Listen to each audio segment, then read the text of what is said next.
Hello, welcome to Plura SEND. We support children, young people, and their parents in Hampshire, Isle of Wight, and the London boroughs of Richmond and Kingston. So, today we're going to talk about the Request for Changes form. This is a form that you would complete for the tribunal when you have a change that you'd like to request. That might be from a paper hearing to an oral hearing.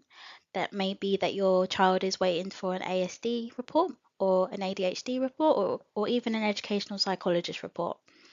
And when you receive it, it will pass the final evidence deadline. So therefore you'd be submitting late evidence, and that is what you would be asking the tribunal for permission to submit late evidence. So this is the part where you would tick the relevant box that you'd like the tribunal to consider. So for example, the most common one is where you have submitted an Section I only appeal, a placement appeal, and later down the line you've decided actually I'd like to extend that to B and F. That's the part where you would tick permission to amend grounds for appeal. You've also got options to change the hearing date, whether that be an earlier hearing date or a later hearing date. It might be that you would like to request additional witnesses. Please don't worry if you don't have witnesses. You don't need witnesses to do a SEND Tribunal appeal, and most of the time the local authority will provide witnesses, and witnesses could be, for example, the school that you'd like the local authority to name. It could be the current school, it could be an educational psychologist or any other professional. There are instances where you would ask for an extension to comply with the direction. That basically means where you haven't yet named a school that you'd like the judge to consider. Sometimes they will order that the parent provides the school by a certain date. If you feel that you need more time, that's when you'd ask for an extension. So this is the part where you would specify your reasons for the request for change. So say, for example, you needed an earlier hearing, you'd explain why you need an earlier hearing. So it might be that your child's out of education. It could even be family circumstances. Whatever your reason is, you'd specify it there and you'd provide the available dates that you can attend.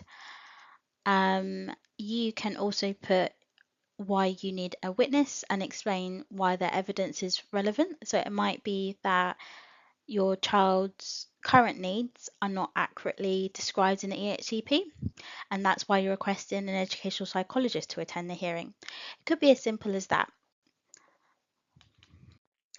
So this is the part where it can get a bit confusing sometimes. So what the tribunal is asking you to do here is to first send the form to the local authority, and the reason they do that is so that the local authority have a chance to respond to your request. So it might be that originally the appeal was registered as a paper hearing, and you've requested now that you'd like an oral hearing. So you need to give the local authority a chance to respond to see if they agree with that request also.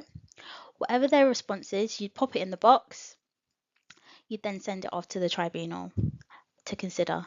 Sometimes there are maybe circumstances where the local authority doesn't respond. What you would do in that case, you would put the date of when you sent the form to the local authority and you would just pop it in the box that there's not been any response received. So this is the part where you'd sign and date the form and you tick who made the request. So if it was yourself and you're the parent, you tick parent. Sometimes you have a SEND representative who will be filling out the form on your behalf. In that case, they would sign and date it and they would tick the relevant box, which is usually parent's representative.